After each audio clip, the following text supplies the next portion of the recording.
Hello दोस्तों, मैं दिनेश चौधरी आप सभी का स्वागत करता हूं इस प्लेटफॉर्म पर जहां हमने मुख्य परीक्षा के लिए कमर कस ली है और अब एक युद्ध स्तर पर तैयारी की शुरुआत कर चुके हैं। हमने इस मार्च के महीने में सिलेबस के उस हिस्से को कवर करना है जो कि हमारे सिलेबस में नया है, जो कि हमारे सिलेबस में बहुत ही आसानी से हमें नंबर दिला देता है। इसी क्रम में हमने आपसे कहा था कि 1 मार्च से 31 मार्च तक हम एक पैटर्न पर एक नई क्लासेस पढ़ेंगे, जिसमें हम करंट अफेयर्स को कैसे हमारे सिलेबस में अपडेट करना है, इस बात पर फोकस करेंगे। गुड मॉर्निंग सभी को। इस क्लास में मैं आपको रोज एक तो आंसर राइटिंग के पैटर्न पर कुछ न कुछ बातें सिखाऊंगा और कैसे ये न्यूज़पेपर हमारे कंटेंट को एक सामान्य स्टूडेंट से टॉपर के रूप में कन्वर्ट कर देता है, ये भी सिखाने वाला हूं। आज आपके सामने सबसे पहले उद्यमिता की क्लास के स्थान पर इस क्लास को मैंने प्रेजेंट कर दिया कि मुझे लग रहा था कि सुबह सुबह न्यूज़पेपर पढ़ा देना चाहिए बच्चों को, इसलिए सुबह सुबह न्यूज़पेपर वाली क्लास आपके सामने रख रहा हूं। आगे सामने एक न्यूज़पेपर का कटिंग रखा हुआ है, महिला पंचायत प्रतिनिधियों के काम में रिश्तेदारों के दखल पर होगा अंकुश। ये न्यूज़पेपर का एक कटिंग है। जागरण नाम का न्यूज़पेपर है और ये 2-3-4 दिन पुरानी ही न्यूज है। ज्यादा पुरानी न्यूज हम यूज करते नहीं क्योंकि वो आंकड़े हमारे लिए अपडेशन के नहीं होते, फिर वो काम के नहीं रह जाते। अब इसे मैं थोड़ा सा जूम कर देता हूं ताकि आप इसको यहां से पूरी तरह पढ़ लें, अच्छे से पढ़ पाए आप सब लोग। इसकी स्क्रीन पे थोड़ा सा अच्छे से दिखाई दे। न्यूज में लिखा हुआ है, यह दशकों तक रही अनदेखी। ये क्या लिखा हुआ है? यह दशकों तक रही अनदेखी का ही परिणाम है कि 73वें संविधान संशोधन अधिनियम 1992 के माध्यम से पंचायत समस्या संस्थाओं में महिलाओं को पर्याप्त भागीदारी के अवसर दिए जाने के बाद भी प्रधान पति और सरपंच पति जैसी कुप्रथाएं महिला नेतृत्व के को सशक्त होने से रोक रही है। सुप्रीम कोर्ट के निर्देशों पर पंचायत राज मंत्रालय द्वारा बनाई गई सलाहकार समिति ने लगभग 1.5 वर्ष तक अध्ययन में यह पाया कि पितृसत्तात्मक सोच, सीमित कानून, सामाजिक सांस्कृतिक बाधाएं, पंचायती राज संस्थाएं और महिलाओं की प्रभावी भागीदारी और नेतृत्व में बाधा बन रही है। कुल मिलाकर हमें क्या समझना है? बहुत शांति से इस चैप्टर पर फोकस कीजिए। महिलाओं की पंचायतों में जो प्रतिनिधित्व है उसके रिलेटेड एक न्यूज है। सेम न्यूज जो है वो एक दूसरे पेपर में भी, न्यूज़पेपर में भी छपती है। यहाँ इसकी हेडिंग आपने देख ली कि महिला पंचायत प्रतिनिधियों के काम में रिश्तेदारों का दखल। एक दूसरा न्यूज़पेपर इसी न्यूज को इस रूप में छापता है, आपको दिखाई दे रही होगी, महिला सरपंचों को सक्षम बनाकर खत्म की जाएगी प्रधान पति प्रथा। कुल मिलाकर के ये न्यूज हमारे लिए बहुत काम की, बहुत इंपॉर्टेंट न्यूज है। 26 फरवरी के जनसत्ता न्यूज़पेपर में ये न्यूज छपती है। कहां हमें यूज करनी है इस न्यूज को या कहां हमें काम में आएगी वो सीधे समझ लेते हैं।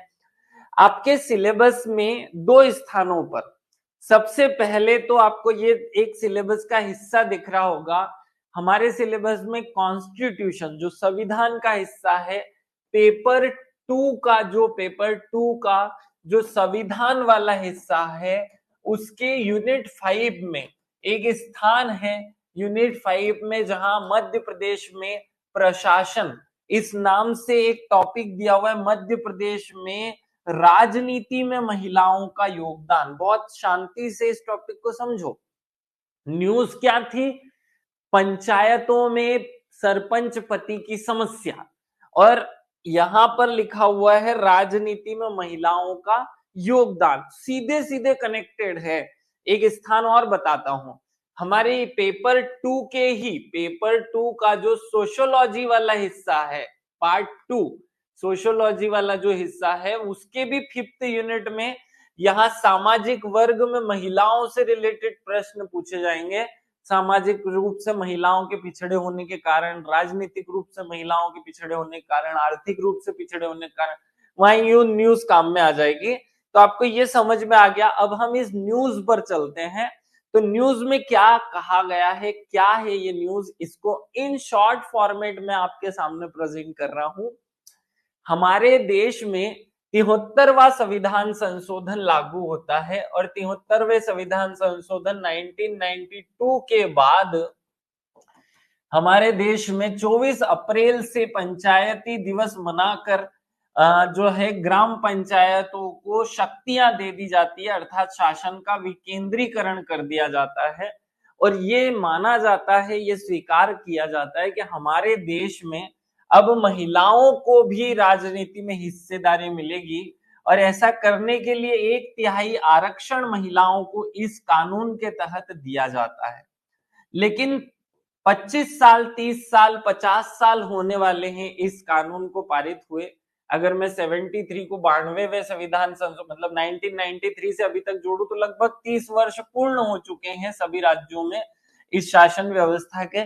30 वर्ष बाद हमने देखा कि महिलाओं का प्रतिनिधित्व पूरी तरह से नहीं है और वहां एक समस्या है सरपंच पति की समस्या। ये जो सरपंच पति की समस्या है, इस पर सुप्रीम कोर्ट के निर्देश से एक समिति बनाई जाती है सरकार द्वारा और उस समिति की रिपोर्ट जो है वही हमारे काम की है।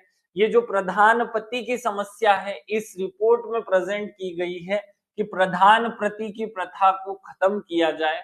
बहुत काम की बातें इस समिति ने अपनी रिपोर्ट में कही।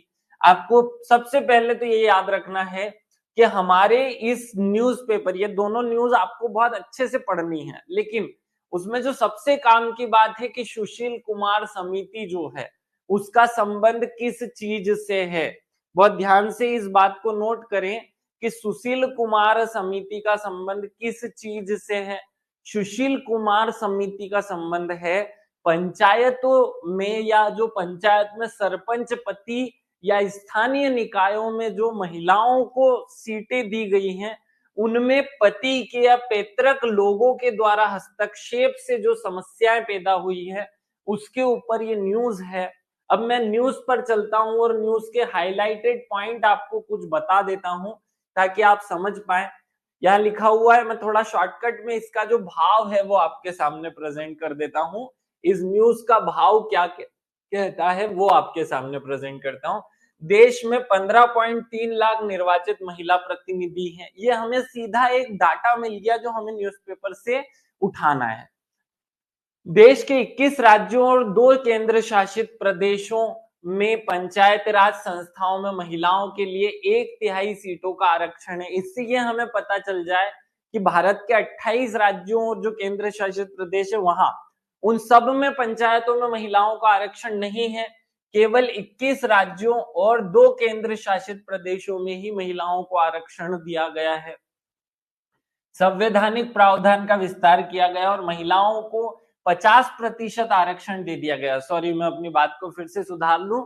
या 21 राज्य और 2 केंद्र शासित प्रदेश ऐसे हैं जहां महिलाओं को 50% आरक्षण दिया गया है, बाकी सब जगह 33% दिया गया है।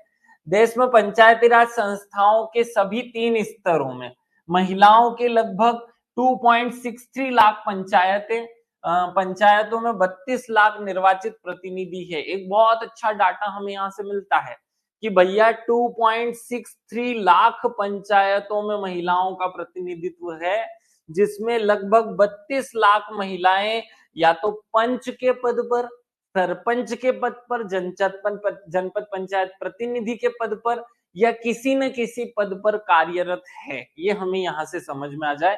अब ये न्यूज जो है वो आपको पढ़नी है, क्योंकि मैं न्यूज पढ़ूंगा तो ये लेक्चर लंबा खींचेगा, हम लंबा नहीं खींचना चाहते। ये दोनों आपको व्हाट्सएप के माध्यम से, टेलीग्राम के माध्यम से और पीडीएफ के माध्यम से इस लेक्चर के साथ अटैच्ड मिलेगी। मैं इसमें से जो काम की बातें हैं वो आपके सामने सीधी प्रेजेंट कर देता हूं। 73वें संविधान संशोधन में महिलाओं की राजनीति में भागीदारी, ये एक टॉपिक हमें दिया हुआ है सिलेबस में, जहां से न्यूज थी। हमें याद हो कि 1992 में 73वें संविधान संशोधन अधिनियम लाया गया। 73वां संविधान संशोधन जो अधिनियम है वो पंचायतों में विकेंद्रीकरण करने के लिए लाया गया था। पंचायतों में शासन को स्थापित करते हुए शासन की शक्तियां ग्रामीण स्तर पर सौंपने के लिए लाया गया था। महिलाओं की राजनीति में जो भागीदारी है उसे भी इसी के माध्यम से, महिलाओं की राजनीति में निर्णय लेने की शक्ति को सशक्त बनाने और समावेशी ग्रामीण विकास सुनिश्चित करने हेतु महिलाओं को 1/3 मतलब, और मध्य प्रदेश में 2007 से ही 50% आरक्षण दिया गया। 50% आरक्षण मध्य प्रदेश ने सबसे पहले दिया था। टोटल 21 राज्य और केंद्र शासित प्रदेश, 2 केंद्र शासित प्रदेश ऐसे हैं जो महिलाओं को 50% आरक्षण इस पंचायतों में देते हैं। यहाँ ये न्यूज में ही था। हमें बहुत कंफ्यूजन होता है बच्चों को कि ये पंचायत राज अधिनियम भारत में कब लागू हुआ। तो आपको याद रखना है, भारत में 24 अप्रैल 1993 को ये अधिनियम लागू हुआ और इसे लागू करने वाला मध्य प्रदेश पहला राज्य बना। लेकिन कंफ्यूज नहीं होइएगा, मध्य प्रदेश में पंचायती राज व्यवस्था लागू होती है 25 जनवरी 1994 को। हमें ये दोनों ही तारीखें याद रखनी है। बहुत ध्यान से, शांति से मेरी बात सुनिएगा। जब आपसे क्वेश्चन पूछा जाए कि 73वां संविधान संशोधन कब लागू हुआ, तो अगर उसने कोई भी नहीं कहा, कुछ भी नहीं कहा कि कब लागू हुआ, तो फिर हम समझेंगे कि ये देश में कब लागू हुआ। तो 73वां जो संविधान संशोधन है वो हमारे देश में लागू होता है 24 अप्रैल 1993 को, जबकि मध्य प्रदेश में 73वें संविधान संशोधन को थोड़े समय बाद लागू किया गया। जरा से थोड़ा सा डिफरेंस रखना है, 25 जनवरी 1994 को लागू किया गया। ये दोनों ही डेट में बच्चे खूब कंफ्यूज होते हैं। सिंपल सा क्वेश्चन अगर यूं पूछ लिया जाए कि देश में पंचायती राज व्यवस्था कब अपनाई गई, 24 अप्रैल 1993 को। मध्य प्रदेश में त्रिस्तरीय पंचायती राज व्यवस्था कब अपनाई गई, जो 26 जनवरी के एक दिन पहले 25 जनवरी 1994 को। तारीखें क्लियर हो जाए। अब इस न्यूज़पेपर में जो डाटा था उस पर आता हूं। आपको ये दिखाई दे रहा होगा थोड़ा सा, बहुत अच्छा काम का कुछ बेहतरीन सा डाटा हमारे पास यहाँ लिखा हुआ है इस न्यूज़पेपर की कटिंग से, कि देश में, बहुत शांति से इस डाटा को याद कर लीजिएगा, देश में पंचायती राज संस्थाएं 3 स्तरों में लगभग 2.6 लाख पंचायतों में, टोटल कितनी पंचायतों में महिलाओं का प्रतिनिधित्व है, 2,63,000 पंचायतों में, जहां 32 लाख महिला प्रतिनिधि नियुक्त है। मतलब हमारे पूरे देश में 32 लाख महिलाएं जो है वो नियुक्त कर ली गई हैं। जो कि अब यहाँ ध्यान से सुनना, इस पॉइंट पर भी फोकस करें कि 15 लाख जो कि 15 लाख जो टोटल प्रतिनिधि हैं, उनमें निर्वाचित महिलाओं की संख्या 46% हो जाती है। बहुत शांति से इस तीनों डाटा को फोकस करो। हमने कहा कि पूरे देश में 2,63,000 पंचायतों में महिलाओं की हिस्सेदारी है। भैया महिलाएं वहां किसी न किसी पोस्ट पर हैं। टोटल महिलाएं जो कि प्रतिनिधि हैं, कोई पंच हो सकती है, कोई सरपंच हो सकती है, कोई जनपद प्रतिनिधि हो सकती है, कोई जनपद अध्यक्ष हो सकती है, कोई कुछ किसी न किसी रूप में। टोटल महिलाएं पूरे देश में 32,29,000 महिलाएं प्रतिनिधियों के रूप में काम कर रही हैं। 15,03,000 यानी 46% निर्वाचित महिलाएं हैं। इसका मतलब जो कुल प्रतिनिधि हैं हमारे देश के, कुल प्रतिनिधियों में से 46% प्रतिनिधि तो महिलाएं हैं। और फिर भी हम कहते हैं कि महिलाओं की स्थिति खराब, तो वो कैसे खराब, यहां आओ। अब अगर 18वीं लोकसभा में हम महिलाओं की स्थिति देखें, 2023 में जो चुनाव हुआ था, तो टोटल 74 महिलाएं जो हैं वो सांसद बनती है। कितनी महिलाएं सांसद बनती है? 74, जो कि पूरे देश में उनकी 14% हिस्सेदारी को दर्शाता है। समझ आ गया होगा। फिर अगर 16वीं विधानसभा की बात की जाए, जो 2024 में 22 में हमारे चुनाव हुए, तो 28 महिलाएं जो है विधायक बनी। देखो 74 महिलाएं सांसद बनती हैं हमारे देश में, अर्थात हमारी देश में महिलाओं का प्रतिनिधित्व 14%। 28 महिलाएं विधायक बनती हैं, इसका मतलब हमारे मध्य प्रदेश में महिलाओं का प्रतिशत 12%। और अगर स्थानीय निकायों की बात की जाए, तो स्थानीय निकायों में महिलाओं का प्रतिनिधित्व 46% है। ये 3 आंकड़े बहुत खूब रट लो, हमें बहुत ही अच्छे से ये तीनों चीजें हमें रट लेनी है, आपके दिमाग में क्रिस्टल क्लियर हो जाए। चलो 2023 में चुनाव, हाँ ठीक है 2023 में चुनाव हो गए, ठीक है दिव्या। हमारे दिमाग में 3 डाटा हमने सेट कर लिए। अब ये जो आज की न्यूज है ये किस बात पर डिपेंड करती थी, ये सुनो। ये जो न्यूज आपके सामने न्यूज़पेपर में छपी है ये क्या कह रही है, या इस न्यूज में क्या कंटेंट छापा गया है, बहुत शांति से अगर हम इसे पढ़ें तो हमें यह समझ आ जाएगा कि 73वें संशोधन के बाद में भी हमने महिलाओं की जो प्रतिनिधित्व है वो तो 46% कर दिया, लेकिन सरपंच पति की समस्या के कारण वास्तव में जो महिला है वो सरपंच बन ही नहीं पाई, वो एक कठपुतली बन करके रह गई। और इस कारण सर्वोच्च न्यायालय के निर्देशों पर एक समिति बनाई जाती है, और समिति 1.5 साल तक जो है वो अध्ययन करती है और कहती है कि महिलाओं की समस्या के कारण क्या है, आज महिलाओं की स्थिति क्या है और कैसे इसे सुधार किया जा सकता है। और बहुत अच्छी अच्छी रिकमेंडेशन उसने दी। इसने क्या कहा ये शांति से सुनना। इस समिति ने जो अपने रिकमेंडेशन दी उसमें इन आंकड़ों को भी बताया। पहले तो हमें फैक्चुअल याद हो जाए कि उस समिति का नाम क्या है, उस समिति का काम क्या है। तो सुशील कुमार समिति जो है, क्या याद रखोगे, सुशील कुमार समिति जो है, सुशील कुमार समिति नाम की समिति का संबंध है महिलाओं की पंचायतों में भागीदारी को बढ़ाने के सुझाव देने के लिए बनाई गई थी। इसने कहा कि पंचायतों में महिलाओं का प्रतिनिधित्व और भूमिका में परिवर्तन पर रिपोर्ट, और उस नाम से एक रिपोर्ट प्रकाशित की, और कहा, उसने क्या कहा कि हमारे देश में प्रधान पति या सरपंच पति की समस्या विद्यमान है हर कोने में, और उसके कारण क्या है। तो उसने अपनी रिपोर्ट में कारण लिखे। कारण है पितृसत्तात्मक सोच, सीमित कानून, सामाजिक सांस्कृतिक बाधाएं, महिलाओं के प्रति जागरूकता की कमी, महिलाओं के खुद की जागरूकता की कमी, अनुभव, ज्ञान और कौशल की कमी, शिक्षा का निम्न स्तर। इन सब कारणों से सरपंच के रूप में, पंच के रूप में आपने महिलाओं को चुन तो लिया, लेकिन हमारी जो महिलाएं हैं वो वास्तव में सरपंच बन नहीं पाई, और इसी कारण से महिलाओं का सशक्तिकरण नहीं हो पाया। तो फिर उसने सुझाव दिए कि भाई हमें क्या कर लेना चाहिए। या असली में समिति बनी ही सुझाव देने के लिए थी, और उसने बहुत एंटीक अच्छे अच्छे सुझाव दिए। उसने क्या सुझाव दिए कि महिलाओं में क्षमता निर्माण और प्रशिक्षण का काम भी हमें करना चाहिए, महिलाओं में क्षमता निर्माण और प्रशिक्षण का कार्य करना चाहिए। प्रधान पति पर जुर्माने का प्रावधान किया जाना चाहिए कि अगर किसी पंचायत में हमने प्रधान पति चुन करके मतलब महिला सरपंच बनी और वहां प्रधान पति काम कर रहा है तो हमें उस पर जुर्माना लगाना चाहिए। फिर महिला सशक्तिकरण को बढ़ावा देना चाहिए। फिर जो बैठकें होती हैं ग्राम पंचायतों की, उसमें महिलाओं को भाग लेने के लिए मोटिवेट करना चाहिए, और प्रस्ताव होना चाहिए कि लिखित रूप में उसकी कार्रवाई हो और सरपंच महिला का हस्ताक्षर उस पे हो। कार्रवाई लिखित रूप में हो और उस पर हस्ताक्षर हो। सामाजिक रूप से लोगों को जागरूक किया जाए।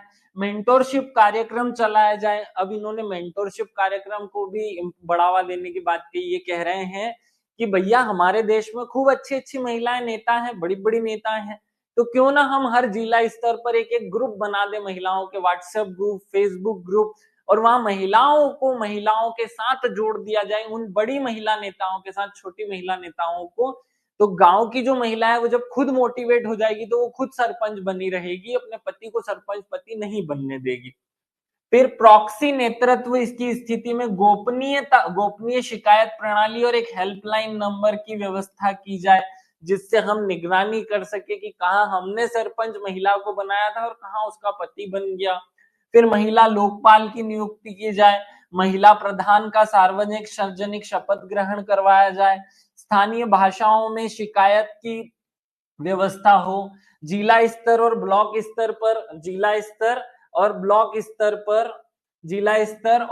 स्तर पर महिला निगरानी परिषद, निर्वाचित महिलाओं के लिए क्षेत्रीय और जिला स्तर पर नेटवर्क और महिला संघ बनाए जाएं, ताकि हम महिलाओं को मोटिवेट कर सकें कि वे जिस पंचायत में उनका खुद का चयन हुआ है सरपंच के रूप में, वे खुद अपनी उस पद पर काम करें, ना कि अपने पति से काम करवाएं।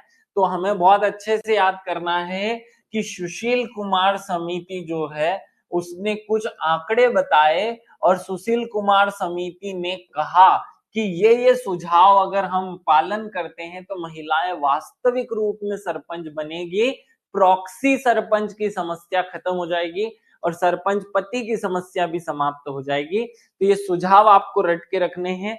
आपने देखा कि न्यूज़पेपर कैसे हमारी चीजों को, कैसे हमारे सिलेबस से सीधे जुड़ा हुआ है।